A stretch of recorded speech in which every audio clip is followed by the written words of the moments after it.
식당하는 집인데 문을 닫았잖아요. 6개월, 9개월 닫았잖아요. 9개월 닫은 집인데 보조금이 얼마나 나왔느냐면 20억이 나온 거예요. 그날 매출에 곱하기 그대로 다 준 거예요. 일 하나도 안 했는데도. 그러니까 하늘에서 그냥 돈을 뿌린 거야. 1 더하기 1은 2예요. 1 더하기 1은 10이 아니에요. 근데 우리는 1 더하기 1을 10으로 생각하고 20억짜리 멀쩡하던 아파트가 40억이 됐어. 이번에 다 그랬죠? 작년, 재작년에 40억이 되니까 갑자기 20억이 생긴 거야. 너무너무 행복한 거야. 주식도 2,300선에서 샀는데 3,300까지 올라갔어. 너무 행복한 거야. 내가 캐디 언니들한테 들은 얘기인데, 아니 캐디가 아닌가? 하여튼 나를 엄청 좋아하는 캐디 언니야. 그 캐디 언니한테 들은 얘기인데 무슨 얘기를 하냐면 요즘 젊은 애들이 싹 사라졌대요. 골프장이 예약이 안 되거든요. 우리 같은 사람은 뭐 골프장 예약 꿈도 못 꾸죠. 뭐 회원권도 아무것도 없으니까. 그러니까 저도 운동을 하는데 올해 4번인가 밖에 못 나갔어요. 예약은 돈의 문제가 아니라 예약을 할 수가 없으니까. 그런데 젊은 애들이 다 들어와서 골프를 친 거예요. 걔네들 컴퓨터 잘 다루잖아요. 우리는 여러분 하면 1분 지나면 예약 끝났습니다. 그럼 이거 어떻게 된 거예요? 근데 걔네들이 1분 안에 예약을 다 끝내는 거예요. 근데 지금 골프장에 젊은 애들이 하나도 없대요. 네, 주식이 3,300에서 2,300으로 떨어져. 돈이 없는 거야. 40억짜리 아파트인데 20억으로 떨어져 갖고 자기가 생거지됐다고 생각을 하는 거야. 왜 인생을 그렇게 영혼을 파괴해가면서 살아요? 그냥 사는 집은 그냥 사는 집이지. 그걸 투자로 바꿔버리는 대한민국 국민들이 잘못한 거지. 그래서 여러분들은 제발 무슨 주식을 사갖고 돈이 뛰었다, 난 행복하다, 그 행복은 오래가는 행복이 아니에요. 내가 비트코인을 샀는데 비트코인 사지 말라고 내가 수도 없이 얘기했어요. 가상화폐라고. 가짜 화폐야. 가짜 화폐인데 왜 거기다가 5천만 원짜리를 집어넣고 그래? 그게 2009년에 나온 돈인데 그때 하버드 애들, 스탠포드 애들 그때 다 떼어먹고 다 걔네들 떠났어요. 그리고 누가 남은 거야? 어리삐리한 사람들. 돈도 없고 가진 것도 없지만 한탕 노려보는 사람들. 그런 사람들이 들어간 거예요. 그래갖고 자살을 하고. 왜 인생을 그렇게 사느냐 이거예요. 그렇게 살 필요가 뭐 있어. 이렇게 저를 많은 분들이 이렇게 이유를 모르겠어요. 저를 만지면은 울어. 아니 나를 만지면 웃어야지 왜 울어? 그 나를 만지고 우는데 끌어안고 울기 시작을 해 또. 뭐 한 분이야 뭐 좋을 수 있는데 그게 1000명이 그러면은요 혼이 나가요. 여러분도 한번 해봐. 한번 해봐. 해보면 알아. 네, 그래서 우리 직원들이 원래 제가 유명하지는 않지만은 그 김태희 씨 남동생이 연예인이잖아요. 연예인이고 그 김태희 씨는 제가 혼인 주례를 했으니까. 근데 이렇게 지나가면은 태희는 뭐 이렇게 모자를 쓰고 마스크를 쓰고 마스크를 쓰지만은 나는 마스크를 써도 교우들이 알아봐요. 목소리 때문에. 목소리만 이거 무슨 듣던 소리인데 어디서 들리는 거지? 네. 그러더니 나한테 심각하게 얘기를 하더라고요. 그 연예인 오래 한 경험으로 신부님은 로드 매니저가 10명은 있어야 된다고. 로드 매니저가 뭐냐면은 못 만지게 하는 사람들 10명은 있어야지. 신부님 스트레스 굉장히 많이 받을 텐데요. 그때 막 받으려고 그럴 때인데 그런 얘기를 해주더라고요. 그래서 제가 교만해서도 아니고 건방져서도 아니고 그런 건강상의 문제가 있어서 그렇게 하는 거니까 혹시라도 오늘 섭섭한 분이 있으면 그걸 털어버리세요. 네, 그래야지 우리가 계속 행복한. 저는 이제 신부 생활한 지 한 30년 돼요. 이제 한 12년만 있으면 은퇴하거든요.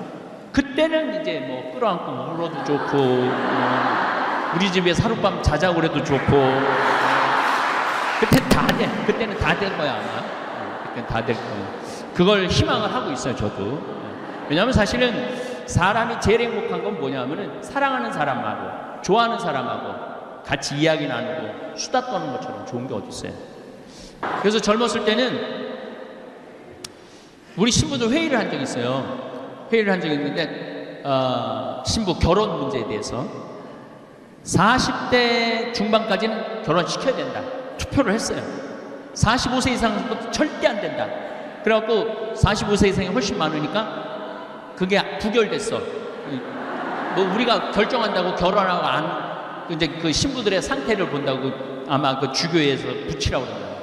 제가 이제 58인데 나보러 장가 가라고 그러면은 난 관둘 거야. 혼자가 얼마나 편안한데. 지금 마누라 눈치 보고 자식들 눈치 보고 눈치 볼 게 하나도 없잖아요. 그 신부가 얼마나 행복한 자리인지 몰라요. 코로나는 끝나지 않아요. 계속 돌고 돌면서 우리를 괴롭힐 거예요. 그래서 여러분들 면역력을 키워야 되는 거예요. 우리가 이길 수 있는 건 면역력이야. 그래서 물 많이 드시고.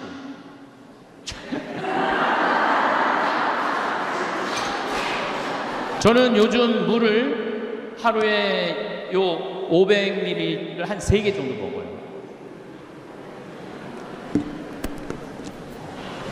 많이 걸으시고 진짜 걷는 거 중요합니다. 그래서 제가 누죽걸산이라고 말씀드리는 거예요.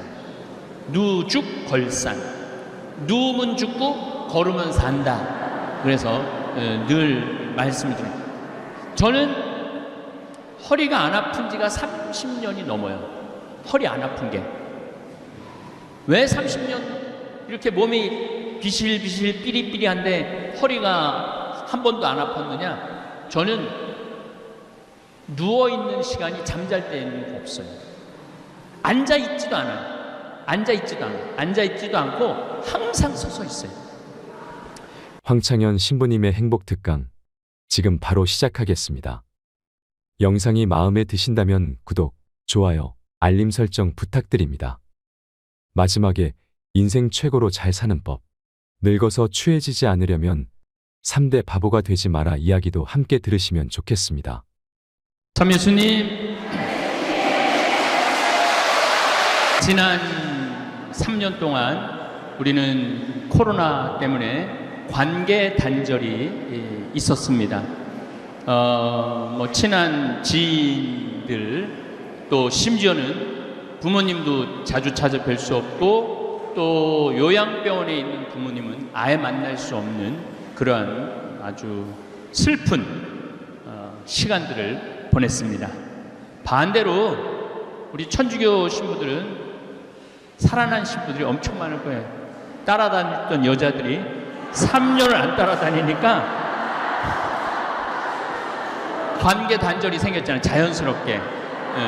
어떻게 좀 뛰어보려고 그랬는데도 안 떨어지고 막 이러는데 그 덕에 덕본 천주교 젊은 신부들이 있지 않을까 그런 생각을 합니다.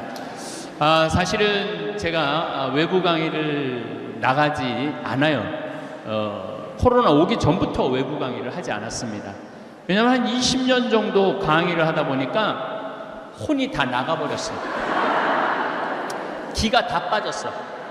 맑은 물을 떠서 내 강의를 듣는 분들한테 맑은 물을 떠서 줘야 되는데 물이 다 빠져갖고 진흙을 퍼서 주는 기분이 들더라고요.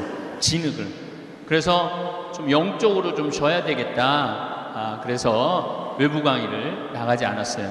저 개인적으로는 너무너무 좋았습니다. 그런데 여기 왜 왔느냐? 외부 강의 안 나간다며. 그것도 명동 한 성당 한가운데로 왜 나왔느냐? 2년 때문에 그래요.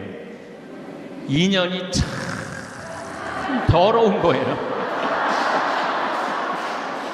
2년이 좋기도 하지만은 참 뛸 수도 없고 안 뛸 수도 없고.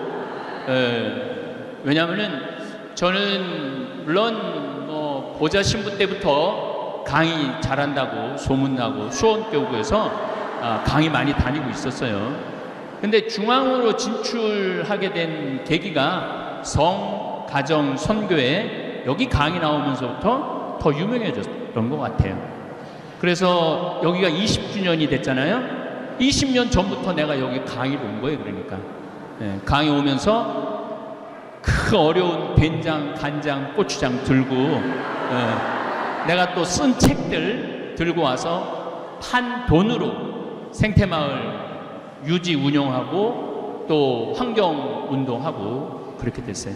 오늘은 된장, 간장, 고추장 안 들고 왔습니다.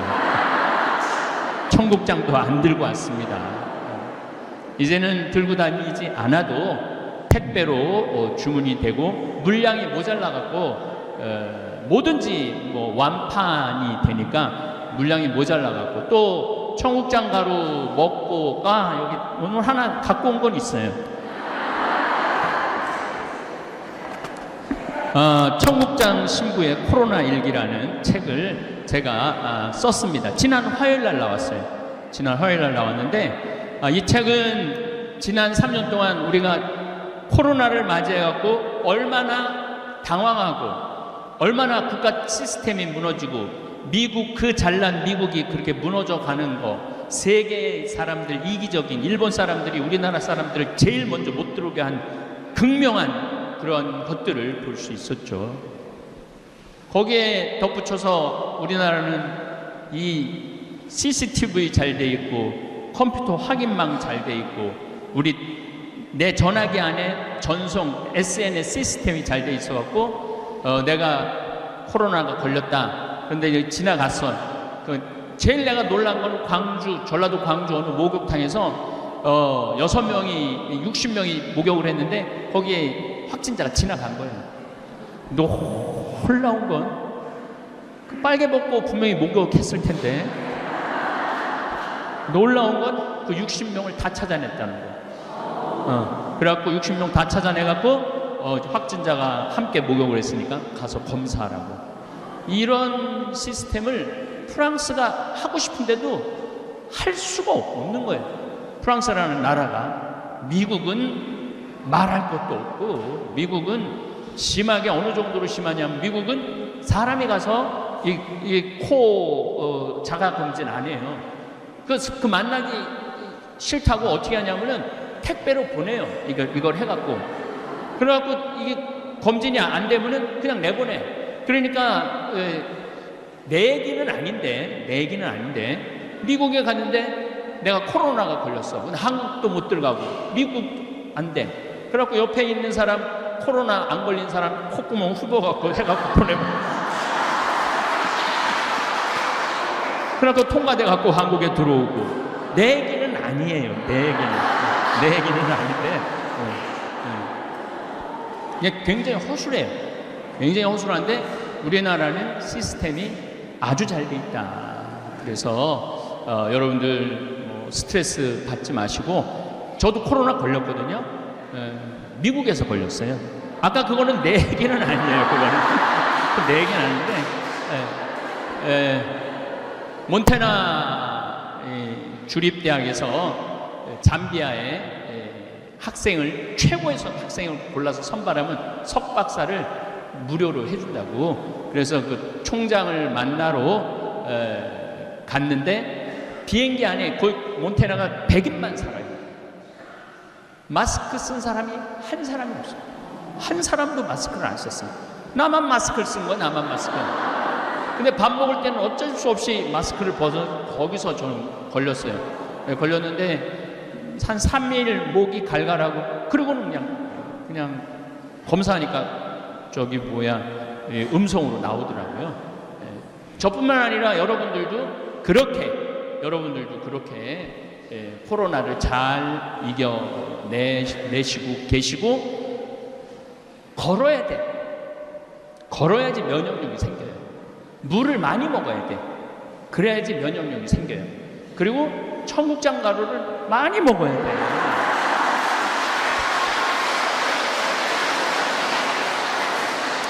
그러면은 청국장 가루를 많이 먹으면은 어떤 일이 벌어지느냐면은 납두균이라고 여러분들이 잘 알고 있는 바실러스 균이 이 위에서 위산에 다 녹는데 청국장 가루는 안 녹아요. 그리고 어디까지 내려가냐면 소장, 대장까지 내려가. 그럼 대장까지 내려가면은 장에는 유익균 15%, 유해균 15%, 70%의 균은 중간균이에요. 중간균. 유해균이 들어가면은 85%의 장 안에 유해균이 있는 거야. 그러니까 얼굴에 저 뽀로지 나고 또 이 손톱 빠지고 무좀 걸리고 변비, 설사 이런 거 하는 거예요. 그런데 이 유익균 15% 청국장 가루 15%가 들어가면은 그 안에 있는 수많은 미생물들이 그걸 먹어요. 그걸 먹어갖고 85%의 유익균이 되는 거예요. 그러니까 건강할 수밖에 없는 거죠. 안 건강할 수가 없어요. 그래서 우리 청국장 가루 이 책 안에 이제 그런 내용이 참 많이 들어있어요. 너무 내가 책 팔러 온 건 아니에요. 내가 책 팔러 온 건 아닌데 이 책 안에 이걸 먹고 효험을 본 분들 글들이 들어있어요. 그 부분은 정말 내가 보람스러운 건 뭐가 보람스러우냐면은 30년 동안 설사를 해서 기저귀를 차고 레지오를 한대요. 너무너무 불안하대요. 그리고 버스를 타도 설사가 나오기 시작하면 중간에 내린대. 그렇게 스트레스를 받으면서 살아왔는데 우리 청국장 가루를 6개월인가 먹었는데 싹 없어요. 그래갖고 기저귀를 벗었다는 거예요. 그런 걸 내가 읽어볼 때 나 정말로 좋은 일 하고 있구나. 내가 대한민국 국민들을 위해서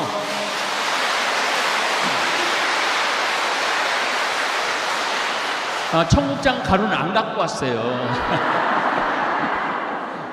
대한민국 국민들을 위해서 정말 땅도 살리고 사람도 살리고 농민도 살리고 자연도 살리고. 지금 오늘도 제가 김치도 하거든요.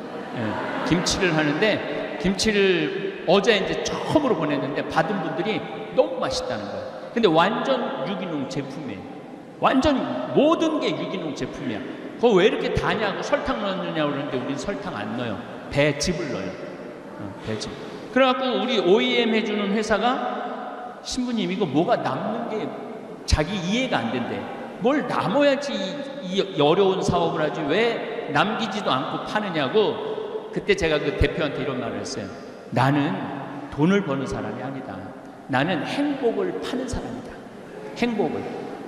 이 도시에 있는 사람들이 중국에 반바지 입고 장화 신고 막 담배 피고 막 맨발로 막 하는 그런 김치 먹는다는 거 하고 정말 농약 안 치고 최고급으로 해갖고 우리 국민들한테 보내주는 거 하고 누가 행복할 것 같아요? 우리가 행복하죠. 제가 행복하죠. 신부는 기쁨을 그래도 돈 안 생기지 않아요. 돈 엄청 생겨요.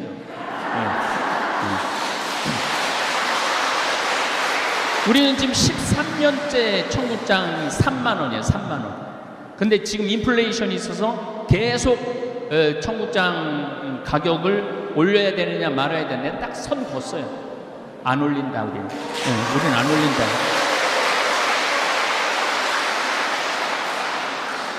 그리고 우리 생태마을에서 일하는 친구들 평균 나이가 31살이에요. 평균 나이가 31살이에요. 어제도 우렁이 농법으로 한 볏찜을 우리가 실으러 갔는데 실시간을 했는데 그 댓글이 그래요. 저렇게 젊은 친구들이 농사를 짓는다고요? 그렇게 져요. 그렇게 농사를 져요. 그래서 그 친구들 근데 초봉이 얼마냐? 300만 원이에요. 300만 원. 농사 짓는 청국장 만드는데 초봉이 300만 원이야. 연봉이 4천이 넘어요. 연봉이. 그러니까 이제 여기서 좀 예민한 얘기지만은 나는 성당에서 일 시키고 봉사 죽어라 하는데도 돈 한 푼 안 주는 건 그거는 나쁜 거예요.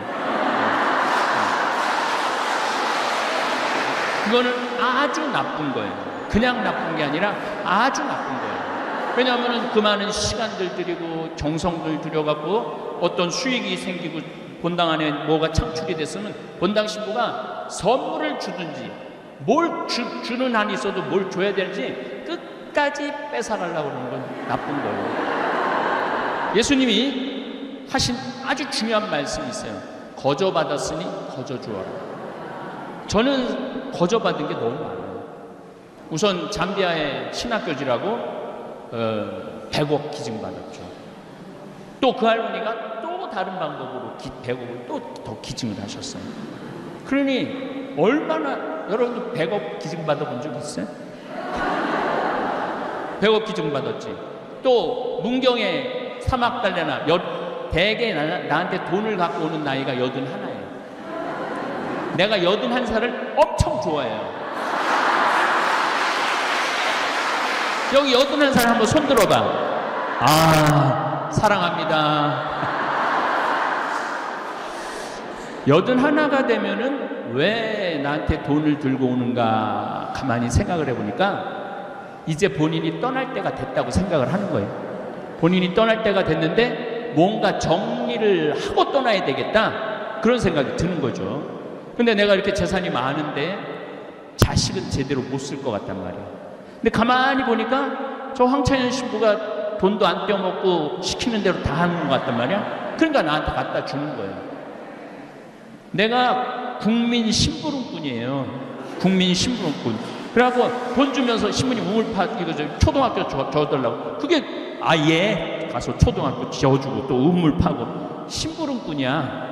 그만 시켜. 내가 그런 얘기를 많이 해요. 좀 그만 좀 갖고 와, 돈 좀. 그래도 계속 갖고 와요. 계속 돈을 갖고 와. 그래서 문경에 제2 생태마을이라고, 거기는 300억이에 기부한 돈이 300억을 기부를 해갖고 문경시장님이 저를 다 찾아왔어요. 문경시 생긴 일에 가장 큰 기부라고. 그래갖고 지금 이제 거기도 운영을 하고 있죠.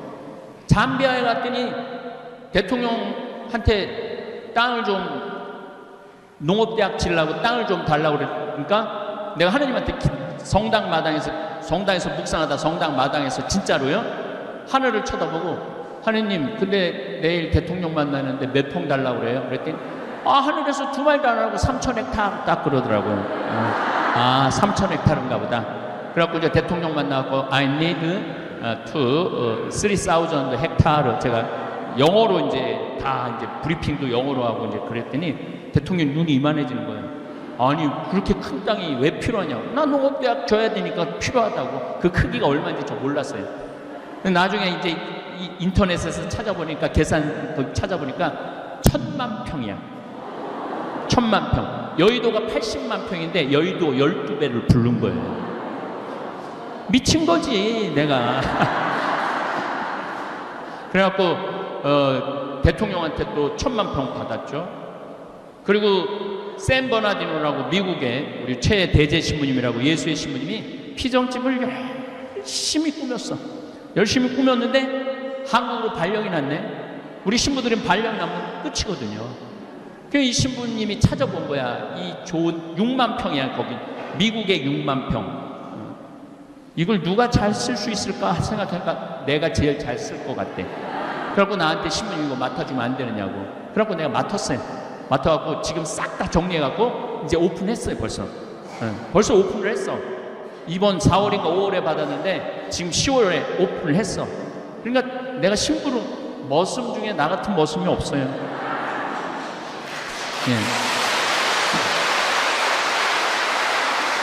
여기 우리 다볼교우들도 오늘 많이 왔겠지만은, 그리고 요즘 내가 최고로 애를 쓰는 게 뭐냐면 제주도 서귀포시 남원읍 신내리에다 땅을 2,000평을 사놨어요. 바로 바닷가 앞이야. 바로 바닷가 앞인데 거기는 이용료가 무료예요. 문경도 이용료가 무료예요. 샌버나디노도 이용료가 무료예요. 내년에 우리 생태마을 오픈할 건데 내년에 생태마을 1박 2일, 2박 3일 와서 주무실 수 있을 거거든요. 그것도 무료예요. 왜 무료? 무조건 무료는 아닙니다. 또 오해하실 수 있어요. 왜 무료냐 하면은 가만히 보니까 내가 다 거저받았어. 거저받았는데 거기 돈 받아갖고 한다라는 건 그는 하느님답지 않은, 그리스도답지 않는 그런 결정인 것 같아요. 제가 왜 무료로 하려고 그러냐면은 나 열심히 해. 근데 늙었는데 돈에 주머니에 돈이 없어. 어디 좀 가서 몇 주 좀 쉬고 싶은데 그 돈 때문에 집에 그냥 정말 저기 뒷방에 쥐 숨어 있듯이 그냥 숨어서 죽지도 않고 그냥 계속 20년, 30년을 있으면 너무 불쌍하잖아요. 그러니까 제주도도 한 달 살아보기, 잠자리는 공짜로 대주겠다는 거예요. 먹을 거는 본인이 가고 슈퍼에 가고 뭐 사다가 조리장을 만들어 줄 테니까 그래서 한 달 정도 걸어보라고. 돈 없이 좀 살아볼 수. 우리 가톨릭 교우들이 얼마나 성당에 돈을 많이 내요. 신축한다고 돈 내. 1차원금 있어, 2차원금 있어, 교무금 있어. 또 큰 성당의 교우들은 시골 성당에서 또 뭐 해달라고 도와달라고 와. 꽃동네 도와줘야 돼. 계속. 그러니까 이제까지는 계속 내기만 했단 말이야. 아, 이거 안 되겠다. 이제는 좀 교회가 좀 우리 교우들한테 값없이, 이건 이사야 예언서에 나와요. 값없이 꿀과 술을 사서 먹어라, 이 말이 나와요. 정말 값없이 좀 편안하게 좀 갈 수 있는 공간. 그 아프리카도 이제 여러분 한 3달 가 있을 수 있어요.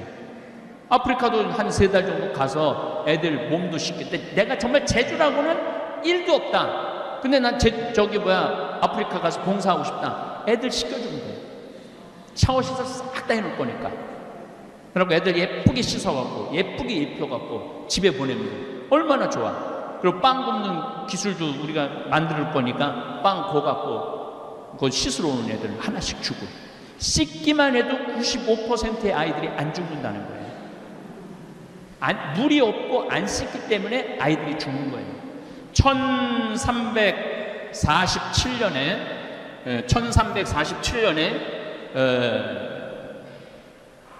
베네치아라는 도시, 여러분들 알고 있는 물의 도시 베네치아라는 도시에 사람들이 갑자기 팍팍 쓰러져서 죽기 시작해요. 근데 최종적으로 죽을 때 어떻게 죽느냐면 까매져 갖고 죽어요. 그래서 그걸 흑사병이라고 해요. 흑사병이 죽는데 전 유럽의 반이 죽어. 전 지구에는 3분의 1이 죽고 너무너무 무섭게 죽는 거예요. 바로 코로나 같은 전염병인 거죠. 언제 끝나고 나느냐면 1353년에 끝나요. 그러니까 8년을 휩쓰는 거예요. 8년을. 그래서 제가 코로나 지금 이제 2020년부터 시작 2019년 12월 31일 날 코로나가 처음 발표됐으니까 사실 2000년부터 시작됐다고 봐야죠. 2000년, 2001년, 2002년. 우리 지금 3년 지금 코로나하고 싸웠죠. 우린 지금 잘 싸우고 있어요. 지금 우리나라에서 죽은 숫자는 26,000명. 그런데 미국은 죽은 숫자가 120만 명. 그러니까 우리나라가 다른 나라의 100분의 1 정도밖에 안 죽어요. 코로나에 걸려서. 그러니까 중국은 가둬놓고 죽이잖아요. 지금 뭐 상하이, 무안 지금 가둬놓고 그래갖고 막 탈출을 해요. 지금도 굶어 죽는 그러잖아요. 코로나에 걸려 죽는 것보다 굶어 죽는 숫자가 많다. 가둬놓고 죽고. 일본은 집안에서 조금 죽길만 해요. 절대 데려다 치료 안 해요. 그리고 일본은 65세 이상이 3,500만 명이야. 대개 60세 이상서부터 죽지 40대, 30대는 우리나라도 40대는 뭐 30명인가 40명밖에 안 죽었어요. 20대는 하나도 없어. 10대도 하나도 없어 죽은 사람이. 0세에서부터 10세까지 하나도 없어 죽은 사람이. 물론 이제 한 2달 전 통계지만은 뭐 그 사이에 또 죽었을 수 있지. 아예 안 죽는다고 봐야 돼요. 이 코로나는 하느님이 65세 이상이 하도 안 죽으니까 한번 솎아내려고 그러시는 것 같아. 한번 솎아내려고. 그런데 한국의 65세 이상은 안 죽어. 지금 전 세계적으로 6억 명이 코로나에 걸렸어요. 6억 3천만 명이. 우리나라는 2,550만 명이 걸렸어요. 사실은 우리나라는 지금 4천만 명 걸렸다고 보면 돼요. 그렇기 때문에 다 면역 체계가 지금 항체가 다 형성돼 있기 때문에 무섭지 않아요. 근데 지금 나온 또 하나 나왔거든요. 자, 코로나가 36개의 돌기를 갖고 있대요. 돌기 알죠? 이 돌기가 두 개가 합쳐져 갖고 새로운 변이종이 나오는 거예요. 그런데 지금 6번째 변이종이 오미크론이에요. 그리고 7번째 지금 나왔어요. 7번째 변이종이 나왔어요. 그럼 여러분들 지금 몇 번 남았어요? 18번으로 생각을 하면 아직도 11번 남은 거예요. 그러니까 11번까지 싸워야 돼. 그렇게 끝난다고 생각하면 안 돼요. 손 씻고 마스크 꼭 하시고. 저는 뭐 아까 저기 앉아서 우리 교우들하고 서서 눈 인사 좀 나눴는데 코로나가 무서워갖고 악수를 하는 게 아니고 이렇게 저를 많은 분들이 이렇게 이유를 모르겠어요. 저를 만지면은 울어. 아니 나를 만지면 웃어야지 왜 울어? 그 나를 만지고 우는데 끌어안고 울기 시작을 해 또. 뭐 한 분이야 뭐 좋을 수 있는데 그게 1000명이 그러면은요 혼이 나가요. 여러분도 한번 해봐. 해보면 알아. 그래서 우리 직원들이 원래 제가 유명하지는 않지만은 그 김태희 씨 남동생이 연예인이잖아요.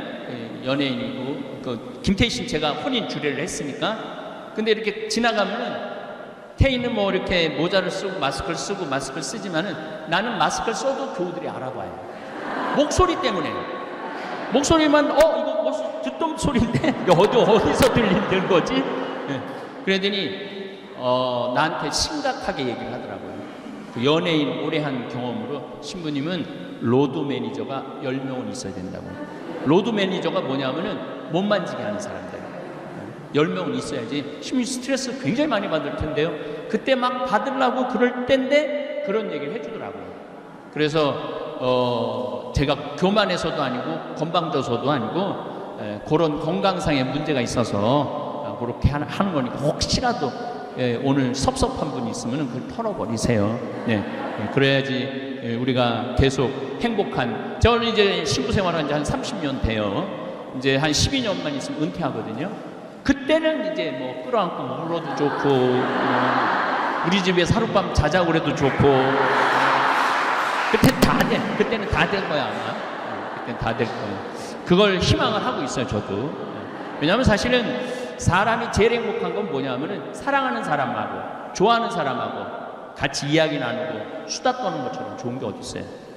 그런데 이놈 혹사병이 딱 왔는데 하느님만 믿으면 모든 게 다 된다고 그러더니 성당에 가서 기도하는데 성당에서도 썩어 죽네? 신부들도 죽네? 주교들도 죽네? 교황님은 아예 바깥에 나오지를 않으네? 그러면서 그 7년 사이에 교회가 뭐 엄청나게 성스럽고 거룩한 줄 알았더니 까보니까 우리하고 똑같아. 아무것도 아니야. 그리고 옛날에 미사도 어떻게 지냈어요? 저기 제대 있듯이 여러분들은 안 쳐다보고 이렇게 하고 미사를 끝까지 지냈어요. 끝까지. 개무시하는 거지. 이렇게 마주보고 미사한 게 50년 채 안 돼요. 마주보고 여러분들 함께 마주하고 한 게 50년이 채 안 돼요. 그리고 금욕주의를 했단 말이야. 금욕주의. 무슨 금욕주의를 했느냐면은 생리기간에는 같이 잠을 자면은 그 죄야. 그리고 너무 밤에 자주 자도 죄야. 한 달에 한 번 정도 잠자리를 하는 게 아예 평생 서로 동종으로 사는 게 부부지만은 그래서 동종부부 뭐 누갈다 얘기 그런 게 나오는 게 다 그런 이유가 있는 거예요. 그렇게 철저하게 금욕을 했는데 이렇게 비참하게 까맣게 걸린 지 하루 만에 죽는 경우도 있고 이틀 만에 죽는 경우도 있고 어떻게 할 수가 없는 거예요. 그래서 사람들이 미친 거예요. 한 8년 흑사병이 지나갔어요. 성당 가도 별거 없더라. 하느님이 있긴 뭐가 있냐. 주교도 죽고 신부들도 다 죽고 수녀님들도 다 죽는데 하느님이 보호하면은 그때 1300년이니 뭐 알겠어요. 지금은 뭐 미국하고 독일에서 수도사들 많이 죽었는데 하느님이 믿긴 뭐가 있냐. 저렇게 그런 사람은 지금은 없잖아요. 옛날에는 그게 있었던 거예요. 그래서 탈교회화가 시작하기 시작해요. 교회를 뛰쳐나가기 시작했어. 뛰쳐나가기 시작하고 금욕주의에서 쾌락주의로 바뀌어요. 금욕주의에서 쾌락주의. 그러니까 그 그림을 보면 돼요. 초상화를 보면은 백신, 난 내 강의할 때 핸드폰 올려도 한 번도 신경질을 부린 적이 없어요. 받으세요. 네. 그 초상화를 보면은 그러니까 패스트 이전에는 다 싸 모자 다 쓰고 그리고 아주 거룩한 모습을 다 그렸어요. 그런데 패스트 지나고 난 다음에 여자 가슴 다 드러나.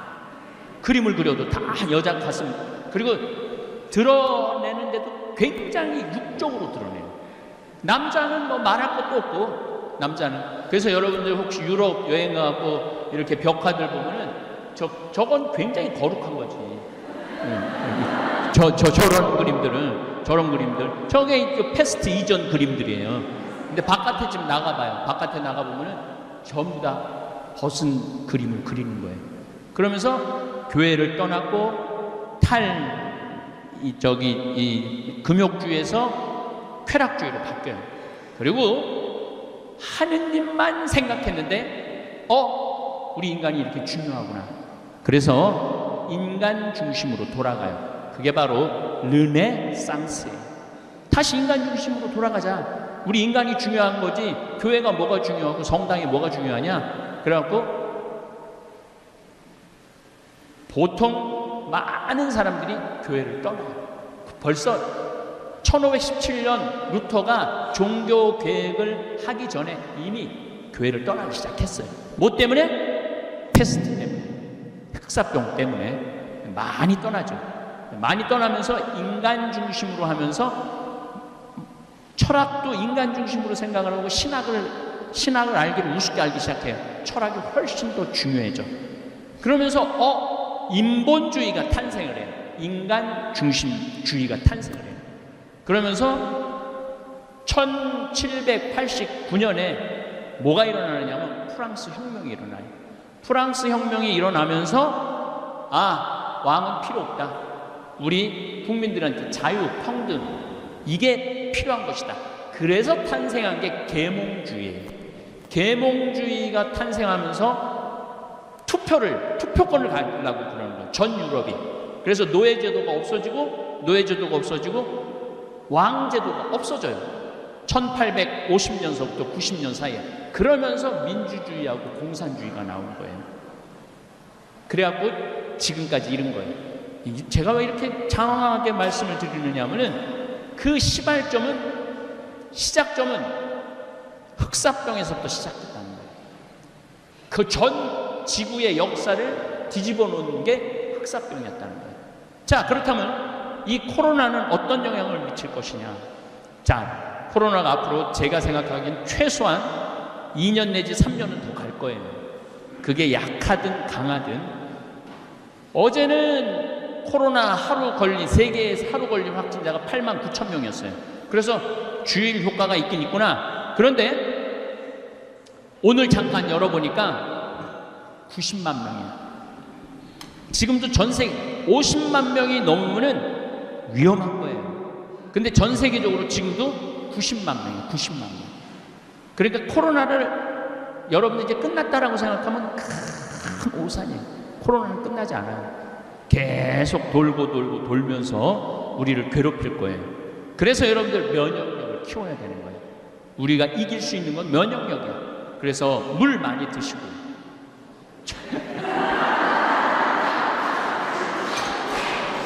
저는 요즘 물을 하루에 500ml를 한 3개 정도 먹어요.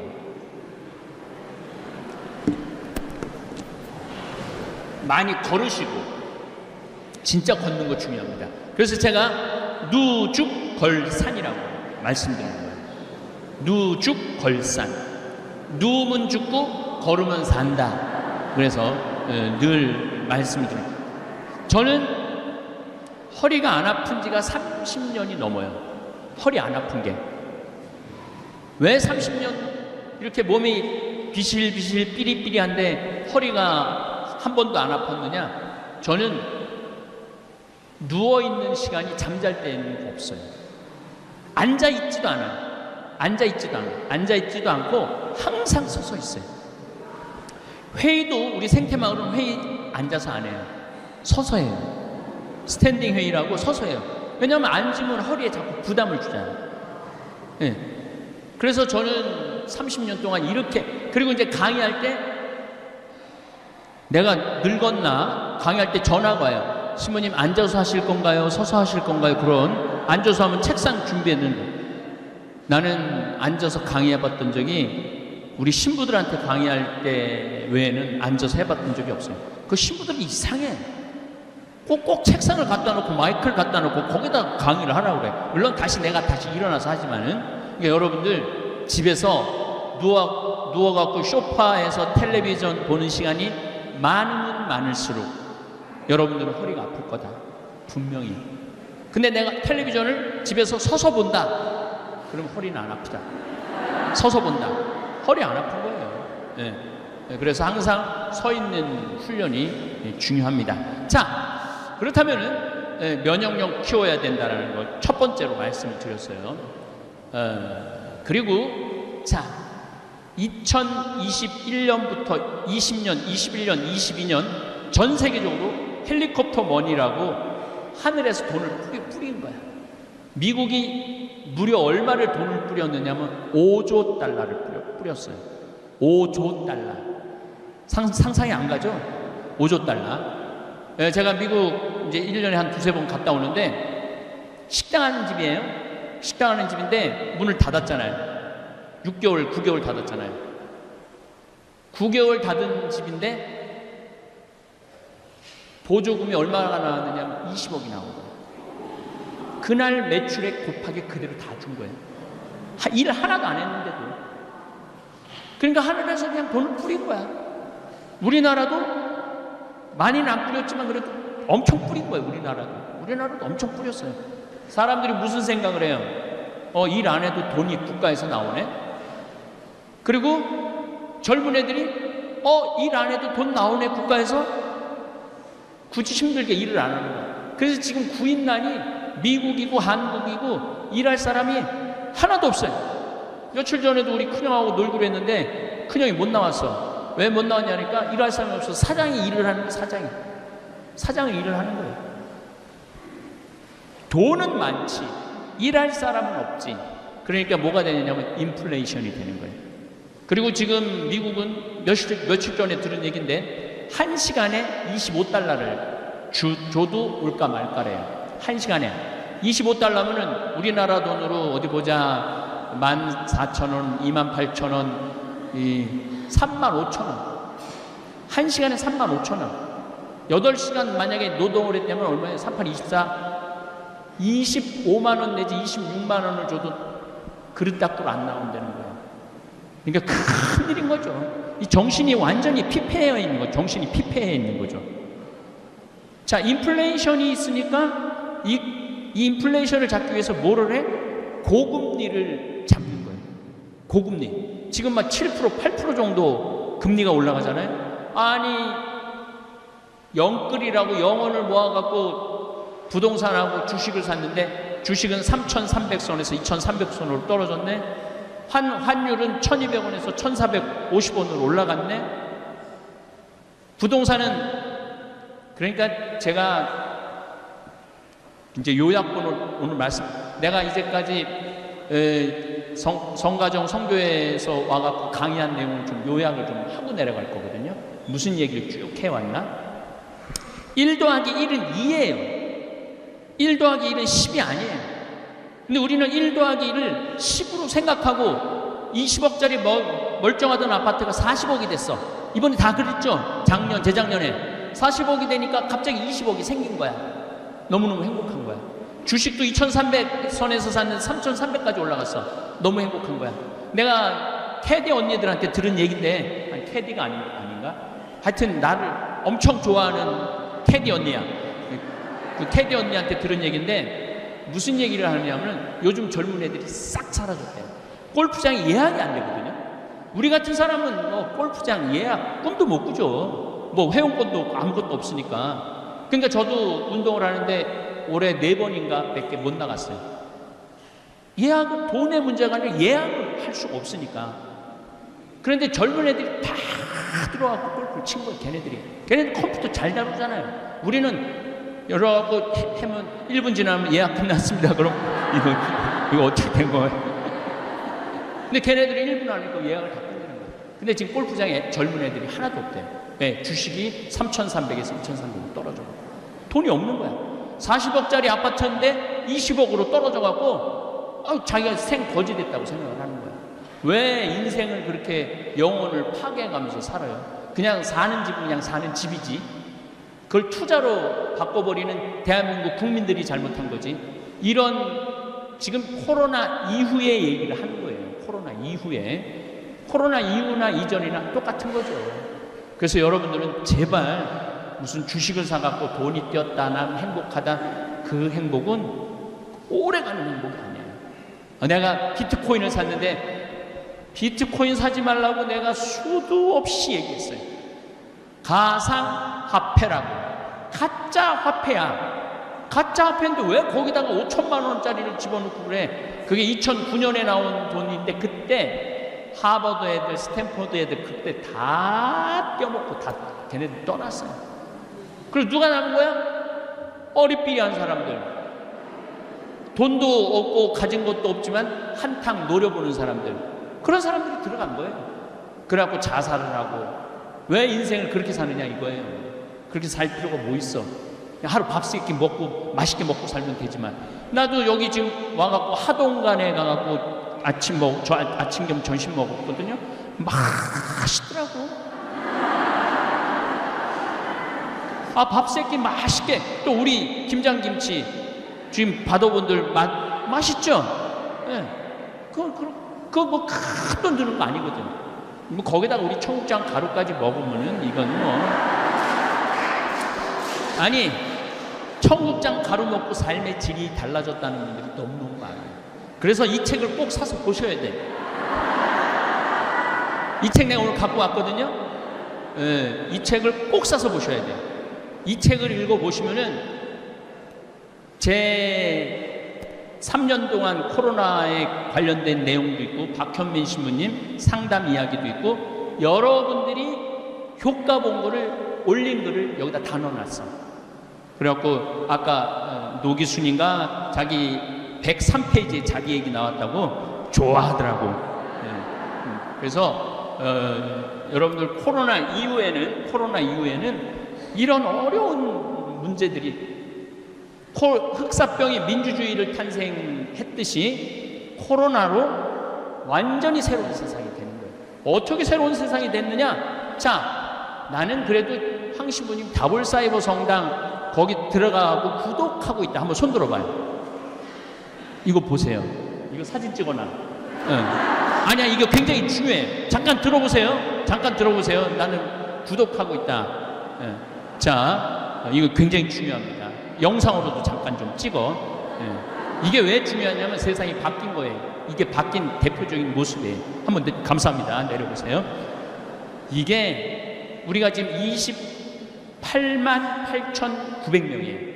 이제 오늘 내일이면 29만 명 정도 될 거예요. 29만 명 정도 되는데 단일 성당으로 29만 명 신자 거느린 성당이 어디 있어요? 없죠. 그리고 우리 다볼사이버 성당 교우들은 착해. 말을 너무 잘 들어. 이번에 작년에 5,000명 굶는 사람들이 많아갖고 목사님들이 나한테 편지를 했어요. 나 굶어 죽는다. 애가 셋 있고 학비도 내야 되는데 교회 월세도 내야 되는데 아무것도 교인 못 모이게 하니까 3개월인가 4개월 우리 못 모이게 했잖아요. 우리 굶어 죽는다. 그래갖고 목사님 30분한테 쌀을 보내줬어요. 그리고 5,000명한테 쌀을 보내줬어요. 그것도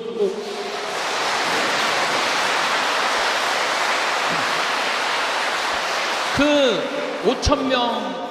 5,000명한테 쌀을 보내줬는데 쌀을 받는 대부분의 수혜자들이 누구냐면 이주민들이에요. 정부의 지원을 못 받는 분들. 나머지는 우리 정부가 다 알아서 쌀 주니까.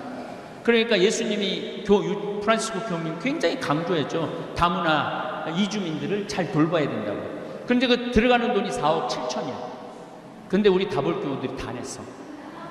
다 냈어. 우리 만난 적도 없고 알지도 못하고. 그런데 그런 방글라데시 거기 본당 하나가 인도에 가서 일해야 되는데 국경을 폐쇄하니까 다 굶어 죽는데 본당 신부가 편지를 했어. 한국에서 공부한 방글라데시인인데 한국 신학교에서 공부를 하고 간 사람이에요. 그래갖고 나한테 도움이 요청이 왔어요.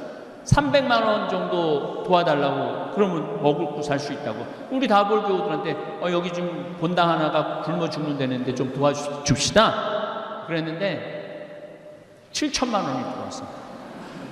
다볼교우들이 보내주는 거예요. 다볼교우들이.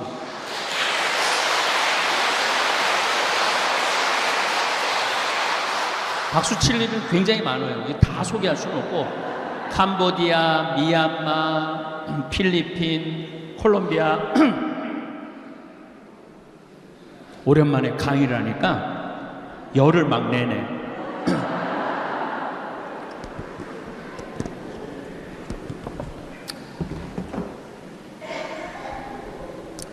그리고 제가 제일 놀란 거는 우리 김종용 신부라고 잠비아에서 나하고 함께 사목을 하는 신부인데 애들 물 들어오는 거.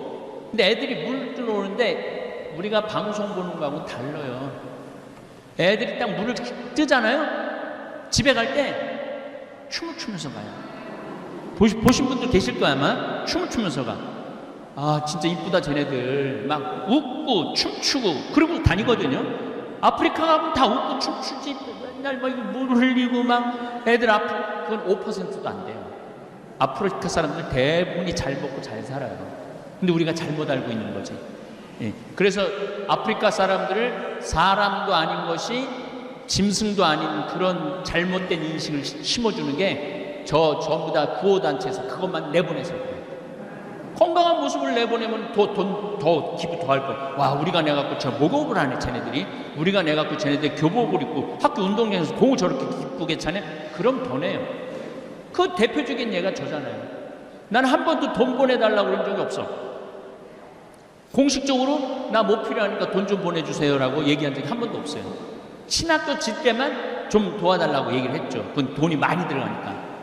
그런데 지금 한 50억 썼어요. 근데 지금 얼마가 남아있느냐면 60억이 남아있어요. 아, 왜 자꾸 돈을 보내? 나한테, 그러니까 나는 좀 집에서 쉬고 싶은데 돈을 보내니까 또 가서 일해야 될 거 아니야. 내 국민 머슴이라니까. 국민 머슴. 야 너 이거 가서 우물 하나 팔아. 그럼 예 그래갖고 가서 우물 하나 파고. 예. 국민 심부름꾼이 돼 있어요. 어쨌거나 우리 다볼사이버 성당은 여러 가지 장점이 있는데 교무금이 없어요. 헌금도 없어요. 신축금도 없어요. 그렇잖아요. 여기 신축금, 헌금, 교무금, 헌금, 사무장, 사무실. 우리는 아무것도 없어. 나만 있어. 나만. 또 나는 내가 이제까지 유튜브 수익 여러분들이 유튜브 보실 때 전반에 한 3분 정도 광고 봐주시고 중간에 한 1, 2분 광고 봐주시면은 제가 이제까지 유튜브로 지난 3년 동안 벌은 돈이 얼마냐? 50만 달러예요. 그러니까 한국 돈으로 또 따지면 그거 얼마야? 거의 한 7억 내지 8억 정도 되는 거예요. 7억 내지 7억 한 5천 되겠네. 7억 5천 정도 되는 돈을 내 유튜브 수익으로 들었어.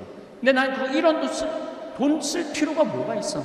신부가 다 어려운데 도와주는데 다 내놨어. 이제 없대. 또 하나도 없대. 내가 국장한테 뭐 어디 좀 도와줄 데가 있어갖고 그 유튜브에 얼마 있어? 신부 다 써갖고 없어요. 그러더라고요. 참 말의 끝에 얘기지만 세상에 신부처럼 팔자 좋은 사람이 없어요.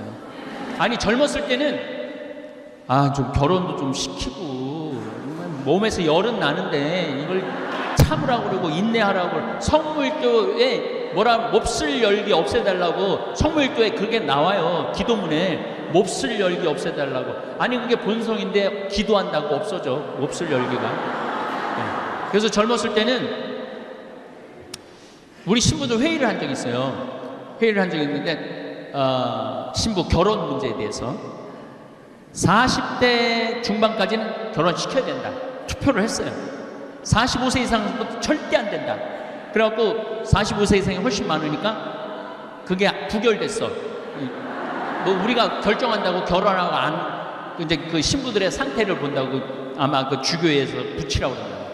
제가 이제 58인데 나보러 장가 가라고 그러면은 난 관둘 거야. 혼자가 얼마나 편안한데. 아, 지금 마누라 눈치 보고 자식들 눈치 보고 눈치 볼 게 하나도 없잖아요. 그 신부가 얼마나 행복한 자리인지 몰라요. 그리고 어디 가서 밥을 먹어도 돈을 내기나 해? 돈도 안 내지.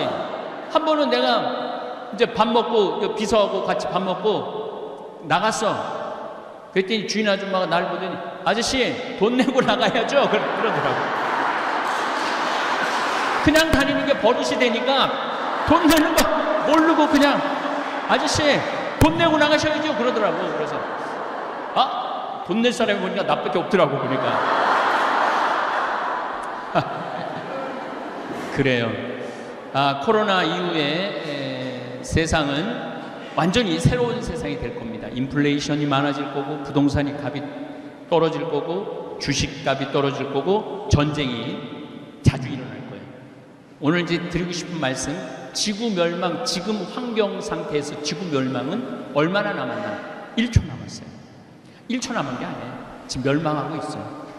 멸망. 근데 우리는 신부님 멸망하는 것까지는 잘 모르겠는데요. 왜 그러냐면은 지구본을 보면은 20도 위도 20도에서 40도, 적도 0도죠. 20도에서 40도 사이가 가장 늦게 환경 피해를 봐요. 적도하고 북극은 이미 무너졌어요. 끝났다고 봐야 돼요. 스페인이 어제 아침 10월 31일 날 아침 기온이 31.5도야. 31.5도. 그리고 알래스카가 보통 여름에 5도 내지 6도를 넘지 않았는데 37도. 시베리아는 더하죠. 시베리아는 벌써 몇 년 전부터 그랬는데 이번에 47도까지 올라갔어요. 그러니까 이미 이제 끝난 거예요. 북극하고 이 적도 쪽은 끝났어요. 투발루라는 나라는 7개의 섬인데 4개가 물에 벌써 잠겼어요. 그러면 우리는 왜 못 느끼느냐? 해 위도 20도에서 40도 사이에 있는 도시 이름을 지금부터 제가 댈게요. 보스턴, 뉴욕, 텍사스, LA, 도쿄, 서울, 평양, 상하이, 북경, 바그다드, 로마, 파리 다 20도에서 40도 선상에 다 있어요. 그러니까 환경 피해를 모르는 거죠. 환경 피해를 모르니까 여기 요때 사람들이 다 결정권이 있는 사람들이야. 다 결정권이 있는 사람들인데 이 사람들이 피부적으로 못 느끼니까. 그래서 우리는 개구리 이론이라는 게 있어요. 모든 환경학자들이 하는 얘기, 개구리 이론이 뭐냐면은 개구리는 끓는 물에 바로 집으면 뛰쳐나가요. 그런데 한 15도에서 16도 정도 아주 따뜻한 온도서부터 시작해갖고 개구리를 넣어놓으면은 30도 될 때도 가만히 있어. 적응을 하는 거야. 40도 될 때도 가만히 있어. 적응을 하는 거야. 50도 될 때도 가만히 있어. 적응을 하는 거야. 99도 될 때까지도 적응을 하는 거야. 그러고 끓어 죽는 거예요. 우리가 딱 그 꼴이야. 왜? 중고등학교 때 우리 교복, 하복, 동복 입었잖아요. 성모 승천 지나고 나면은 벌써 쌀쌀했거든요. 성모 승천 7월 15일부터 8월 15일까지 더웠어요. 근데 제가 막 신부가 되려고 그랬을 때 여름에 봄에 코스모스가 폈어. 난리가 났어. 봄에 가을에 펴야 되는 코스모스가 봄에 펴갖고 그게 불과 30년 전 얘기예요. 6월 달에 3월 달에 코스모스 피고 6월 15일에 30도가 넘기 시작했어. 그러더니 신부된 지 한 10년 돼가고 환경운동 시작할 때 5월 달에 30도가 넘기 시작했어요. 근데 지난 한 5년 전부터는 4월 10일 날부터 30도가 넘어요. 언제까지? 10월 달까지. 4, 5, 6, 7, 8, 9, 10, 7개월. 2030년이 되면은 20도의 선상에서 40도 선상에 있는 나라들이 피해를 받기 시작할 거예요. 아이쿠, 지금도 아이쿠 했는데 뭐 탄소 중립하자고 그러는데 하는 나라 하나도 없어요. 엘고라고 미국 부통령, 부시하고 붙어갖고 떨어진 부통령이 있죠. 그 부통령이 이제 떨어지고 난 다음에 환경운동을 했어요. 근데 이산화탄소가 지구온난화에 결정적인 역할을 해줘. 아산화질소, 메탄 이 세 가지가 있는데 나머지는 여러분 뭐 그런 거 알 필요 없고 이산화탄소만 얘기합시다. 지난 60만 년 동안 빙하기가 있고 간빙기, 따뜻할 때가 있고 빙하기, 간빙기를 7번 지났어요. 그동안 싹 죽고 싹 살아나고 싹 죽고 싹 살아나고 그랬거든요. 그런데 이산화탄소가 300ppm을 넘지 않았어요. 300ppm을. ppm이라는 건 뭐냐면 파트 퍼 밀리언. 무슨 뜻이냐면 100만 개의 공기 알갱이 중에 이산화탄소가 300개 있는 거예요. 근데 평균적으로는 250개 있었어요. 만약에 이산화탄소가 400ppm, 400 알갱이가 되면 지구는 막 끝난다고 기후학자들이 수도 없는 책에다 써놨어. 그런데 작년에 이산화탄소가 418ppm이에요. 그러니까 끝난 거예요. 끝난 거야. 다행히 우리는 38도 선상에서 살아가고 그 위험성을 지금 못 느끼고 있는데 앞으로 7년 내지 8년만 지나고 나면 끝난 거예요. 아니 지금 끝나가고 있는 거예요. 그래서 제가 문경에다가 건물을 지으려고 그러다가 포기했어요. 끝났는데 뭐하러 건물을 줘? 카라반으로 가는 거지. 카라반으로 가요. 진짜로. 그 다음에 샌버나디노도 땅도 좋아요. 거기도 카라반으로 가요. 여주 실내리도 멋있는 호텔식으로 지으려고 그랬는데 끝날 건데 뭐하러 호텔식으로 몇백억 들여서 저 카라반으로 다 가요. 제 이 결정이 저는 옳다고 생각을 해요. 그게 시대를 읽는 사람의 또 지혜이기도 하다는 생각이 듭니다. 자, 제가 여기 가정성교에 와갖고 처음에 한 강의가 뭐냐면 화가 나십니까? 화가 나십니까? 강의했었어요. 아니 내가 시동생이 시집 와봤더니 7살, 8살이야. 코칠질이 어버 키웠어. 그래갖고 좋은 대학까지 보냈어. 내가 환갑이 됐어. 시동생이 나한테 유럽 여행권을 줄래나 민크 코트를 줄래나. 그래갖고 봉투를 하나 내고 갔는데 가슴이 떨렸어. 여행권이 들어있어. 딱 열어보니까 10만 원 들어있는 거야. 화 나요 안 나요? 화나죠? 내가 저를 어떻게 키웠는데 10만 원? 이건 나를 욕하는 거나 마찬가지야. 그렇게 화나는 일이 한두 개가 아니에요. 그런데 가만히 보면은요, 다 내 중심으로 생각하고 살아서 화가 나는 거지. 그 시동생도 일이 있겠지. 자식도 키워야 되고 아파트 사놓은 거 이자도 내야 되고 해야 되고 할 게 너무 많은 거겠지. 내 바람이 높으면은 화가 나게 돼 있어요. 그래서 여러분들 누구한테 바라지 마세요. 그래서 거기서 이어진 게 자신 껴안기야. 자신 껴안기. 왜 내 행복을 남편한테 떠넘겨? 왜 내 행복을 자식한테 떠넘겨? 남편이 옷도 안 사주고 외식도 안 시켜주고 여행도 안 시켜주면은 이렇게 말한단 말이야. 지지리 복도 없는 년. 남편 복이 없다고. 근데 자식은 더 속썩이네. 지지리 복도 없는 년, 남편 복도 없는 년이 자식 복까지 없네. 나 갈비 하나 사준 적이 없네. 이 자식 새끼들이. 이 남편이 남이 잘해줘야지 내가 행복해요. 내가 나한테 잘해줘야 돼요. 그동안 20년 동안 30년 동안 애 많이 썼잖아. 창현아, 너 애 많이 썼다. 내가 너 갈비 한번 사줄게. 가자. 그리고 내가 나한테 사줘야 되는 거. 내가 남이 나한테 사줘야 되는 게 아니라 내가 나한테 사줘야 되는 거예요. 그래서 여러분들 오늘부터 내 행복을 이웃한테 전가하지 마세요. 나 스스로한테 잘해주면 돼. 내가 대구에 그 한 본당에 강의를 갔는데 그 본당 신부가 성수학 박사학위를 땄대. 성수학 박사학위를 따갖고 너무 신이 나갖고 그 도서관에 올라가고 나 박사학위 땄다고 그러려는데 한 놈도 쳐다보는 놈이 없대. 왜냐면 걔네들도 빨리 논문 통과해야 되니까 누가 박사 딴 거 관심이나 있어요? 없죠. 아무도 없는 거야. 그래갖고 축하한다는 말도 듣지 못하고 그래서 자기 방에 가서 거울을 보고 자기가 끌어안아주면서 그랬대요. 베드로야, 너 정말 수고 많이 했다. 박사학위 해서 너 정말 기특하다. 그러니까 좀 마음이 좀 풀리래요. 여러분들도 마찬가지예요. 여러분들 열심히 살았잖아요. 여기까지 온 거 자체만 해도 열심히 하지 않으면 오지 않아. 네. 열심히 하니까 여기 오는 거지.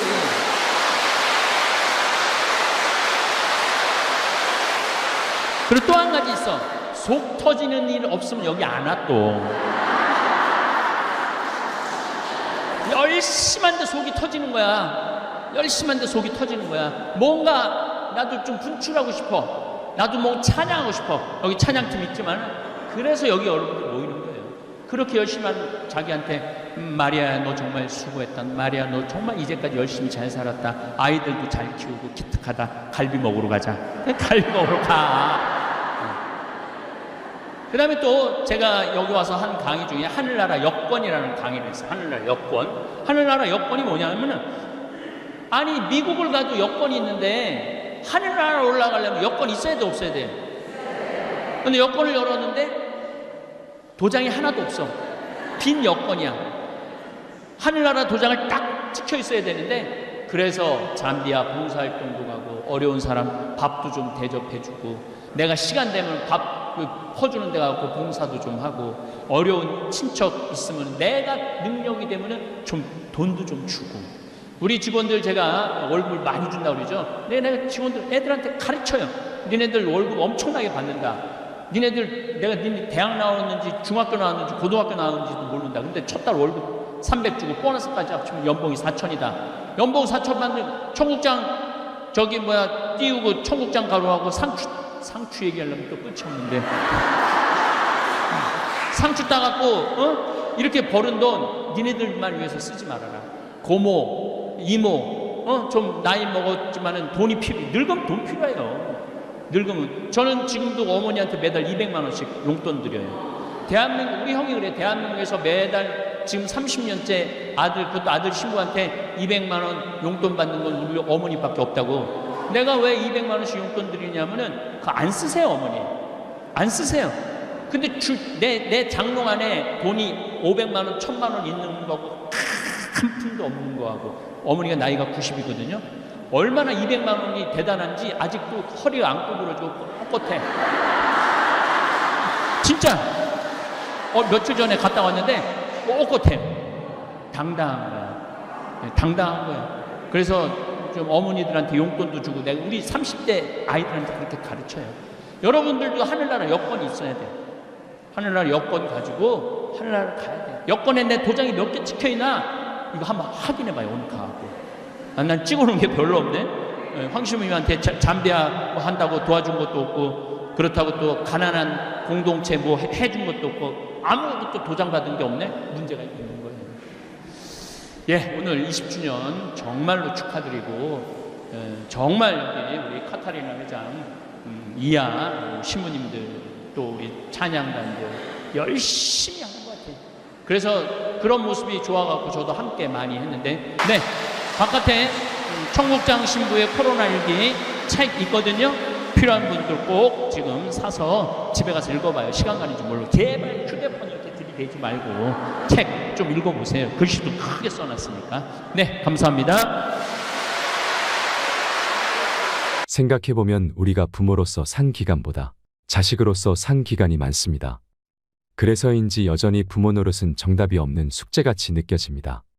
현재 부모 노릇을 하는 분들도 있고 자식을 독립시켜서 부모 노릇에서 해방됐다 생각하고 계시는 분들도 있을 것입니다. 오늘은 부모 노릇에 대해 얘기해 볼까 합니다. 과거에 우리가 자식으로 살았던 시대와 지금 부모로 살고 있는 시대는 차이가 많습니다. 그렇다면 어떻게 달라졌을까요? 우리의 부모들은 60년대까지만 해도 자식을 평균 6명을 두었습니다. 반면에 현재를 살고 있는 우리들은 평균 1.2명을 낳는다고 하지요. 60년대에는 6명을 낳다가 지금은 1명밖에 안 낳는 이런 시대가 됐습니다. 옛날에는 학교에서 문제가 생겨서 선생님이 누구 모시고 오라고 하면 부모가 가는 경우도 있지만 다른 형제 자매들이 가는 경우가 많았습니다. 왜냐하면 부모님은 바쁘고 형제 자매의 나이 차이가 거의 학부모라고 할 만큼 차이가 났기 때문입니다. 옛날에 아이를 기르는 시대에는 길렀다는 표현보다는 자기들끼리 자랐다 이렇게 이야기하곤 합니다. 그런데 지금은 1명이나 2명을 낳으면 부모들이 자식 돌보는 일에 시간을 쏟습니다. 아침에 학교에 데려다주고 학교가 끝나면 다시 데려다가 학원 보내야 되고 또 그 다음에 영양 보충시켜야 되고 또 부모들끼리 모여가지고 어느 학원이 좋은지 정보도 교환해야 되고 이런 일을 하고 있습니다. 옛날 우리 부모들은 빨래하고 밥하는데 시간이 너무 많이 들었는데 요즘에 빨래하고 밥하는 시간에 들어가는 시간이 상대적으로 옛날에 비해서 줄었습니다. 세탁기 돌리는 이런 시대가 된 것입니다. 그리고 부모들이 교육은 받았겠다. 자식들을 자기가 못한 거 시키려고 자식을 잘 기르려고 하는 경쟁은 심해졌습니다. 그래서 자식에 대한 보호 수위가 엄청나게 높아졌습니다. 그리고 지금은 형제자매가 잘 없습니다. 앞으로 한 20년만 지나도 이모가 뭐지 고모가 뭐지 하는 이야기가 나올지도 모르지요. 지금의 자식들이 성장해서 결혼을 하면 부모와 같이 사는 인생이 아니고 독립해서 나와 배우자 두 사람의 인생이 시작됩니다. 요즘에 많은 엄마들이 마치 그 자식과 평생 같이 살 수 있는 것처럼 착각을 하는 경우가 있습니다. 하지만 그렇지 않습니다. 인생이라는 게 별게 아닙니다. 숫자로 본 우리의 인생은 부모 밑에서 살다가 성인이 돼서 독립을 하고 배우자와 가정을 이룰 때 그리고 자식을 낳아서 기르면 세 식구 그리고 더 세월이 흐르면 두 식구 그리고 다시 한 식구로 줄어들게 되는 게 인생입니다. 남자와 여자가 평균 수명이 7년이 차이가 나는데 남자가 대체로 빨리 죽습니다. 남편이 3살 더 많다고 하면 여자가 혼자 살아야 하는 세월이 10년입니다. 그런데 사람들이 대부분 이런 생각을 안 합니다. 노후 준비하라 그러면 대개 남자가 자기 죽을 때까지만 생각하며 준비를 하지요. 그런데 이런 생각을 해본 적이 있나요? 대개 환갑 정도를 맞으면 자식들이 결혼을 합니다. 그러고 나면 환갑부터 30년이 남습니다. 그 30년은 다시 부부가 사는 거예요.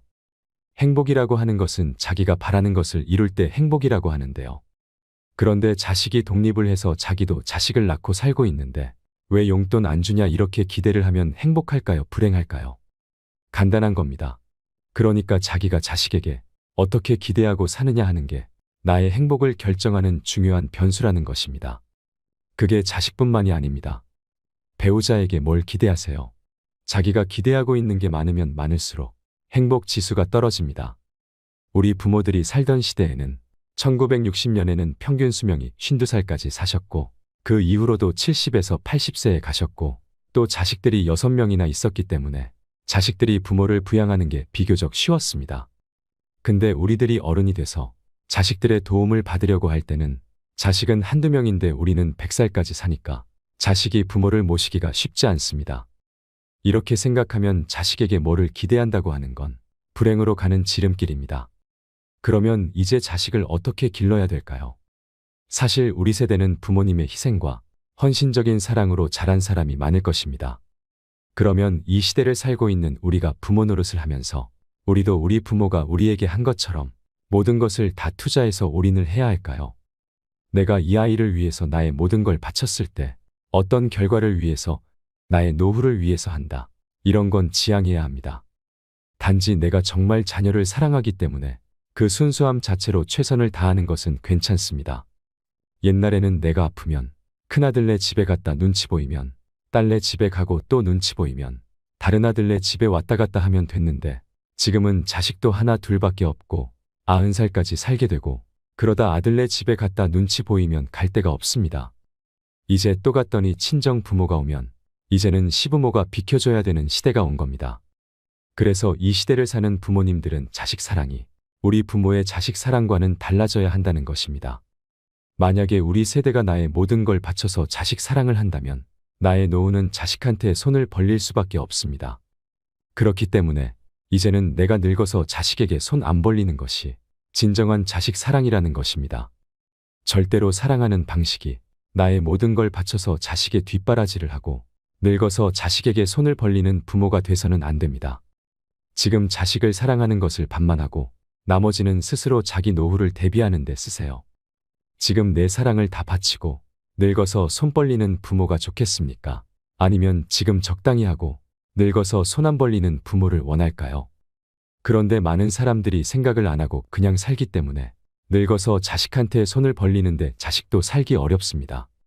내가 너를 어떻게 길렀는데 키워준 부모 봉양할 생각도 안 하고 이런 생각을 하면은 나만 불행해질 뿐이고 자식 간에도 의만 상할 뿐입니다. 요즘에 유행하는 3대 바보 시리즈가 있습니다.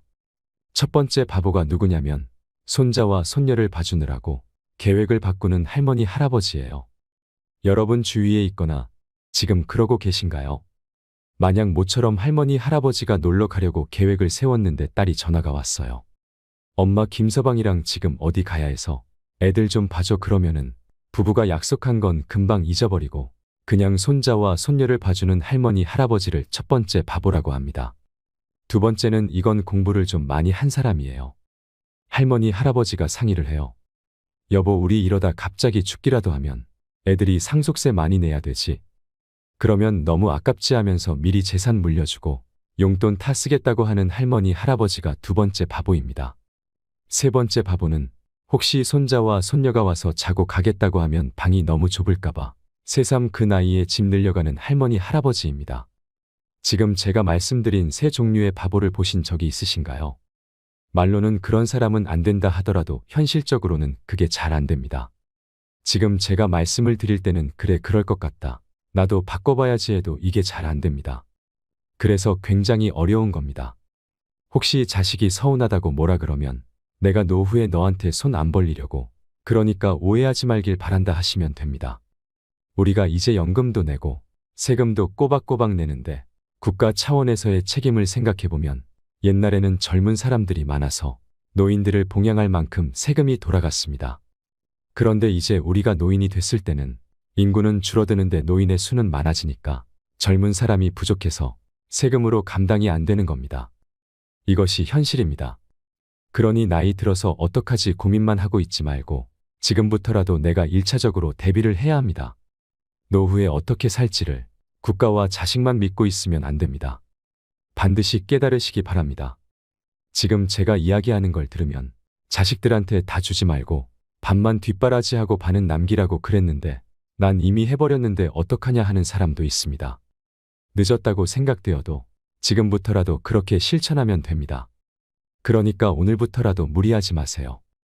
손녀 손자 봐주다가 건강 잃는 것도 내 남은 인생을 망치는 길입니다. 내 몸도 적당히 쓰고 아껴야 자식에게 나중에 짐이 되지 않습니다.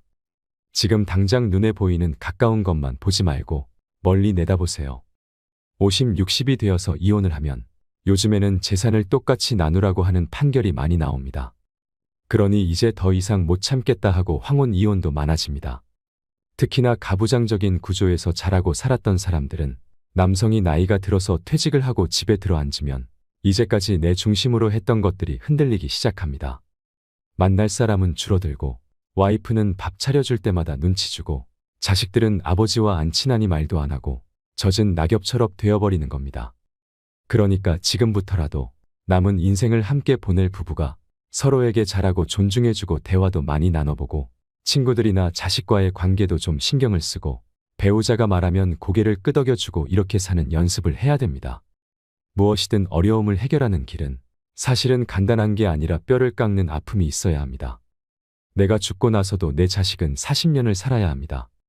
그러면 그 시대를 살아갈 내 자식이 이 사회에서 따돌림 받지 않고 어디 가서든지 본인이 하고 싶은 걸 마음껏 할 수 있는 삶을 살아가도록 하는 것이 우리 부모의 역할이 아닐까요? 어떻게 나이 들어가야 되는지를 말씀드리겠습니다. 나이가 든다는 것은 그저 죽어가는 현상이 아니라 건강하게 살기 위해 힘쓰는 과정이라고 할 수 있습니다. 나이가 들어갈수록 여기저기 몸이 고장나고 아픈 것은 자연스럽고 당연한 것입니다. 젊은 사람처럼 안 된다고 너무 욕심을 부릴 필요는 없습니다. 하지만 어떻게 관리하고 극복해 나가느냐에 따라 우리의 남은 생이 훨씬 더 행복할 수 있습니다. 노년기에는 아픈 사람이 많고 이 때문에 오래 산다는 것도 마냥 축복으로 받아들이기 어렵다는 인식이 있습니다. 아픈 곳이 많은 노년기에는 어떤 삶을 살아야 할까요? 흔히 나이가 든 사람 중에는 아픈 사람이 많다고 생각합니다. 하지만 실제로는 노인 중에서 아픈 사람보다 건강한 사람의 비중이 훨씬 높아지고 있다고 합니다. 젊은 사람보다 노인의 수가 더 많아지는 세상이라 70, 80대에도 건강하게 팔팔하게 사는 사람이 많은 것입니다. 따라서 70이 넘으면 아픈 데가 많아질 텐데 걱정이다 해서 70대에 내가 할 일이 무엇일까로 생각을 바꾸는 것이 좋습니다. 나이가 들어도 일상생활을 그대로 유지해야 합니다. 늙는다는 것은 죽기 위한 변화가 아닙니다. 새로운 인생을 살기 위한 변화와 기회라고 봐야 합니다. 나이가 들었다고 포기하지 말고 생명이 허락되는 날까지 최선을 다해서 살아가는 자세가 필요합니다. 대부분 나이가 드는 것을 부정적으로 생각합니다. 시작이 아니라 끝을 향해 가고 있다고 인식하지요. 나이가 드는 자연적인 현상을 어떻게 받아들이는 게 좋냐고 묻는다면 저는 이렇게 말합니다. 늙었다는 것은 누가 결정할까요? 50대까지는 젊고 60대부터는 늙은 걸까요? 아니면 60대까지는 젊고 70대부터는 늙은 걸까요? 늙음은 내가 결정하는 것입니다. 나의 선택입니다. 나이가 몇 살인지는 중요하지 않습니다. 작년보다 혹은 지난달보다 뭔가를 잘하게 됐으면 더 잘한 것이지 더 늙은 게 아니지요. 반면에 나는 늙어서 못한다고 포기해버리면 늙음이 되는 것입니다. 우리 스스로 나이듦을 부정적으로 보는 시각을 바꿀 때 건강하고 당당한 삶을 살아갈 수 있습니다. 지혜롭게 나이 드는 방법이 있습니다. 나이가 들어갈수록 생활 속에서 원칙을 지키며 살아가야 합니다. 저는 3가지를 강조하고 싶습니다. 첫 번째는 하자입니다. 뭐든지 해야 합니다. 나는 나이가 많아서 못한다. 나는 기운이 없어서 못한다고 하지 말고 자신이 할 수 있는 일을 찾아서 해야 합니다. 두 번째는 주자입니다. 예전의 노인은 가족이나 이웃의 도움이 필요한 사람이었습니다. 이제는 독립적으로 살면서 가진 것을 나눠주는 사람이 되어야 합니다. 재능을 나눠주는 것도 좋습니다. 능동적인 나눔이 꼭 필요합니다. 세 번째는 배우자입니다. 계속 공부해야 합니다. 세상은 격변하고 있고 변화를 따라가야 합니다. 지금 세상은 나와 상관없는 세상이라고 외면하고 눈과 귀를 막아버리면 안 됩니다. 새로운 것이 있다면 열심히 배워야 합니다. 행복하게 나이 들기 위한 기본 원칙 3가지를 일상에서 적용하는 방법이 있습니다. 나이 들어서 더 잘 사는 사람들의 8가지 공통점을 찾게 되었습니다. 인생을 살아가는데 도움이 되는 8조목을 말씀드립니다. 1조목은 움직이자입니다. 부지런하게 움직인다는 것은 정말 중요합니다. 가만히 있어서는 안 됩니다. 노동을 하거나 운동을 하고 집안일을 하면서 몸을 계속 써야 합니다. 건강을 얻는 것은 꾸준해야 하고 건강을 잃는 것은 한순간입니다. 건강을 지키는 것은 본인만을 위한 것이 아닙니다. 아무것도 하지 않고 움직이지 않는 것이 몸을 아끼는 것이 아닙니다. 무리하지 않는 선에서 움직이는 삶을 살아가시길 바랍니다. 2조목은 마음을 쏟자입니다. 늙었다고 주변 사람에게 세상 돌아가는 일에 무관심해지지 말아야 합니다. 특히 변화하는 것에 마음을 써야 합니다. 사람이 고정관념과 편견에 갇히는 것만큼 무서운 게 없습니다. 생각의 유연함을 지켜야 합니다. 그래야 이해하고 배려하는 마음도 자연스레 생깁니다. 봉사도 할 수 있을 때 하고 배울 수 있는 것은 배우는 게 좋습니다. 배우는 사람이 존경받는 인생을 살 수 있습니다. 3조목은 변화에 적응하자입니다. 왕년에는 얼마나 잘 나갔는지를 과시하면서 그때 생각에서 벗어나지 못하면 현재에 적응하지 못합니다. 과거에 머물지 말고 변화에 집중해야 합니다. 과거나 미래에 매여 있지 않는 현재의 삶을 살아가세요. 주위의 소중한 것들을 놓치며 살아가지 마시길 바랍니다. 후회만 남을 인생을 살면 그것이 나의 과보로 돌아오게 됩니다. 4조목은 절제하자입니다. 절대 무리해서는 안 됩니다. 아직 젊다고 체력을 과시하는 것도 금물입니다. 과음, 과식은 자제해야 하고 운동도 강도를 조절해야 합니다. 사람을 사귀는 것도 절제가 필요한 시점입니다. 무엇이든 과하지 않는 것은 중요합니다. 과한 것은 독이 됩니다. 평정심을 유지하고 쉽게 분노하지 않는 것도 중요합니다. 내 마음의 중심을 잡으세요. 5조목은 나이 탓하지 말자입니다. 나이는 탓할 게 아닙니다. 무엇을 할지 말지는 나이가 결정하는 것이 아닙니다. 내가 결정하는 겁니다. 나이 때문에 이것도 안 되고 저것도 안 된다고 말하시는 분들이 있습니다. 그런 것은 없습니다. 나의 한계를 정하지 마시고 도전해보세요. 일단 시도해보고 노력하는 자세가 중요합니다. 6조목은 남 탓하지 말자입니다. 남에게 도움을 요청하기보다는 내가 해야 합니다. 또 이런저런 눈치를 볼 필요가 없습니다. 그동안 하고 싶었던 일을 실컷 해도 됩니다. 이루지 못한 꿈이 있다면 이뤄보세요. 남이 대신해 줄 수 있는 것은 없습니다. 내 삶의 주체는 바로 나 자신입니다. 7조목은 어울리자입니다. 인생은 혼자 와서 혼자 가는 것이지만 나이가 들면 혼자 있지 말고 어울려야 합니다. 다가오기를 기다리지 말고 먼저 마음을 열고 다가가는 용기도 필요합니다. 외로움은 마음의 병을 부르게 됩니다. 하지만 친구가 없어도 슬퍼하지 마세요. 외로움을 사람이 아니라 다른 것으로 채울 수 있다면 그것도 좋습니다. 길가의 꽃도 친구가 될 수 있고 내 옆에 책도 친구가 될 수 있습니다. 8.5은 규칙적으로 살자입니다. 건강하게 사는 어르신을 보면 대부분 규칙적으로 사는 것을 확인할 수 있습니다.